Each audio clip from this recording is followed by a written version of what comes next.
The movie opens with an intriguing and unusual scene set in the year 2014. In a startling turn of events, we witness Adolf Hitler, a figure from the past, awakening in this modern era. Confused and disoriented, Hitler wanders through the streets, struggling to comprehend the drastic changes in his surroundings. During this bewildering moment, a reporter named Fabian happens to be capturing footage with his camera. From a distance, Hitler is accidentally caught on film. As Hitler wanders around, he finds himself drawn to a nearby newspaper stand. There, he is struck by disbelief and shock when he sees the current date, October 3rd, 2014, prominently displayed on a newspaper. This revelation causes him to collapse in astonishment and confusion. Meanwhile, in a different setting, the head of a television station is preparing to make an important announcement. He commends Christoph for his exemplary performance as the deputy head and hints at a potential promotion.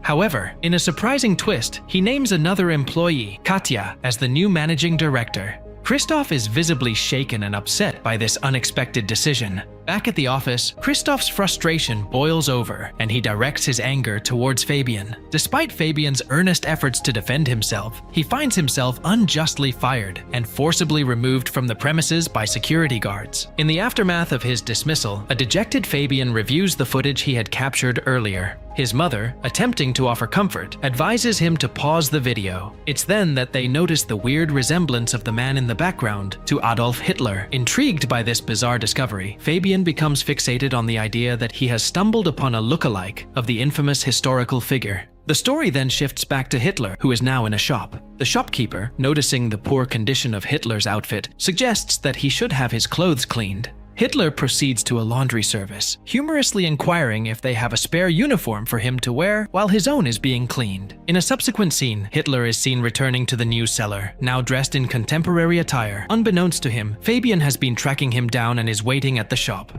Upon seeing Hitler, Fabian is astounded by his appearance and immediately proposes an idea. He asks Hitler if he would be willing to be filmed as he navigates through modern-day Germany. Hitler, intrigued by the proposition, agrees to participate. The narrative then follows Fabian as he gathers some cash and a car from his mother, embarking on a journey with Hitler. The unlikely duo of Fabian and Adolf Hitler find themselves at a hotel. Here, Hitler experiences a moment of amusement and wonder upon encountering a television, a device unfamiliar to him from his time. This encounter inspires Hitler to delve into a discussion about politics during Fabian's presentation. Eager to gather diverse opinions, Hitler begins visiting various locations, engaging with people to understand their perspectives on contemporary political issues. Their journey takes a dramatic turn when they arrive at a farm. In an unexpected and alarming incident, Hitler is bitten by a dog. Enraged by the attack, Hitler reacts violently and shoots at the animal. Fabian, horrified by this action, intervenes by confiscating the gun, aiming to prevent further harm.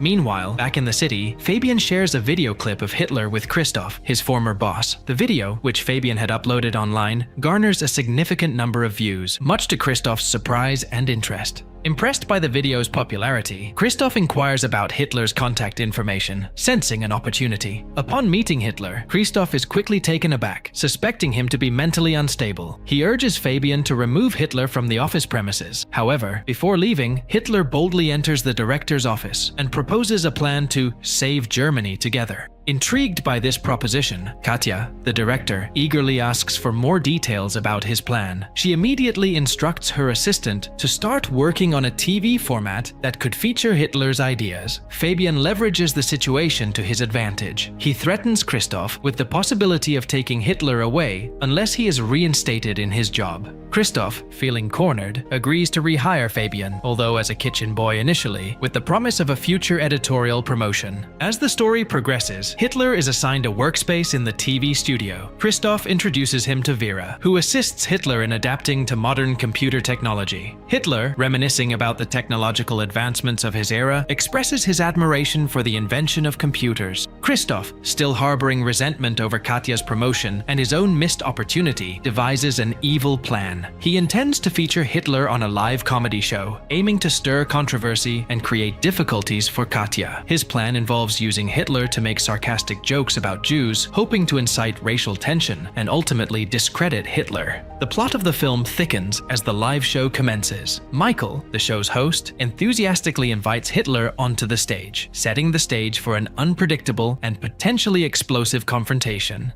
A pivotal scene unfolds as Adolf Hitler, now a public figure, appears before a live audience. The crowd initially buzzes with whispers and murmurs about Hitler's unexpected appearance. However, as soon as Hitler's gaze meets the audience, a hush falls over the hall, creating an intense atmosphere of anticipation and curiosity. Breaking the silence, Hitler begins to speak, but he veers off the scripted path. Instead of delivering a joke about immigrants as planned, he chooses a different direction. He acknowledges the television as a remarkable human invention, but criticizes the superficial and meaningless content often broadcasted. Hitler then shifts focus to address more serious societal issues, such as poverty and unemployment. He warns that the country is unknowingly heading towards a mess, a decline that is going unnoticed by the masses. In a surprising move, Hitler pledges to combat these societal issues. This unexpected stance resonates with the audience, who respond with applause and support, admiring his courage to speak out. Observing Hitler's soaring popularity, Katja, the director, decides to capitalize on the situation. She instructs Christoph to feature Hitler in every possible show, aiming to maximize viewership. However, this development leaves Christoph frustrated and distressed, as it marks the failure of his initial plan to discredit Hitler and Katja. The narrative then follows Hitler's drastic rise in popularity. He appears on numerous TV shows, where he consistently shares his vision of making Germany great again. Hitler's influence grows, and he starts to charm everyone with his visions and ideas. In a significant development, Hitler and Fabian visit the headquarters of the NPD, National Democratic Party, in Berlin. There, Hitler confronts the federal chairman of the NPD, questioning the party's achievements and criticizing them for setting back their movement by decades through their actions. The plot takes another turn when police officers and the district attorney arrive at the TV studio. They explain they are investigating a complaint related to violations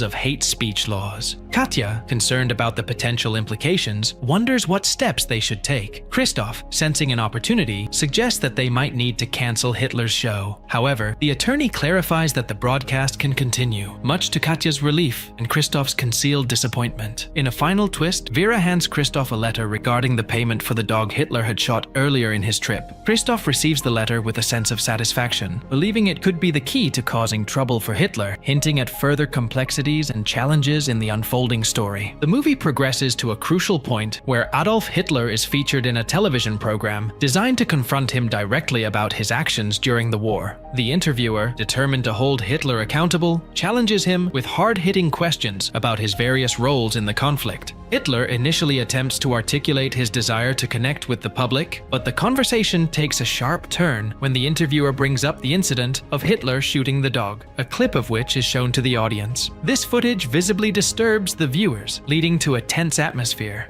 Angered by this confrontation and the public's reaction to the footage, Hitler reacts aggressively. He threatens the interviewer with violence, warning that he could turn the TV studio into a parking lot for tanks. This outburst and the audience's negative response please Christoph, who sees this as an opportunity to advance his own agenda. Following this disastrous interview, a significant change occurs at the television station. Katja is dismissed from her position, and Christoph, capitalizing on the situation, is appointed as the new manager. This marks a turning point in Christoph's plan, indicating his success in manipulating the circumstances to his advantage. In the aftermath, Hitler seeks refuge at Fabian's house. There, he reflects on the unexpected path his life has taken and begins writing his second book. This new literary endeavor quickly gains attention and enters the market, adding another layer to Hitler's complex narrative. A few months later, a crucial meeting takes place at the TV studio, where the staff discusses the company's significant financial losses. Christoph, still optimistic, believes that Michael's show could turn their fortunes around. However, he is dealt another blow when he learns that Michael has resigned. Frustrated and desperate, Christoph lashes out at his employees for the loss of the show. Amidst this chaos, one staff member proposes the idea of bringing Hitler back on air. This suggestion piques Christoph's interest, leading him to seek out Hitler once again. He approaches Fabian with a lucrative offer. He will invest $1 million in the film that Fabian and Hitler are shooting, provided they allow the movie to be broadcasted on their TV station.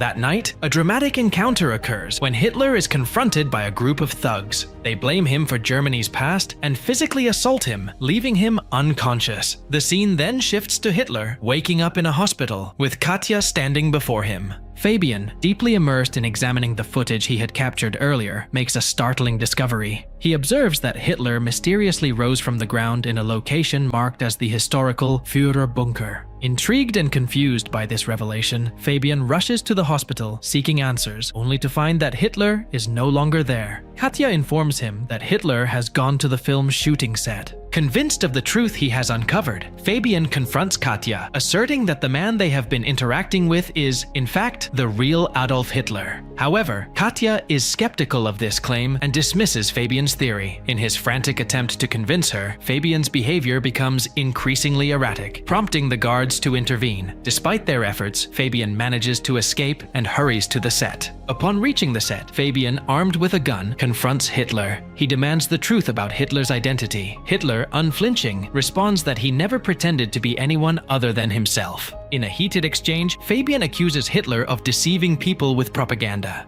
The tension escalates as Fabian takes Hitler to the rooftop, gun in hand, and corners him. He denounces Hitler as a monster. However, Hitler counters this accusation by stating that he was chosen by ordinary people who shared his values, implying a deeper complicity in the populace. In a moment of intense emotion, Fabian shoots Hitler, causing him to fall from the building onto the street below. However, just as Fabian is grappling with the aftermath of his action, he hears Hitler's voice, declaring that no German can truly rid themselves of him. To Fabian's shock, Hitler, who was believed to have fallen, reappears unharmed. The scene then takes an unexpected twist, revealing that the entire confrontation was part of a film shoot. The scene is called to a cut, and the set erupts in cheers for the successful shoot. In a surreal turn, it is revealed that the character of Fabian was portrayed by an actor in the film within the film. Meanwhile, in a separate scene, we see Fabian in a mental ward. Fabian has lost his sanity. The movie concludes with Hitler gaining renewed popularity as the film they have created goes viral.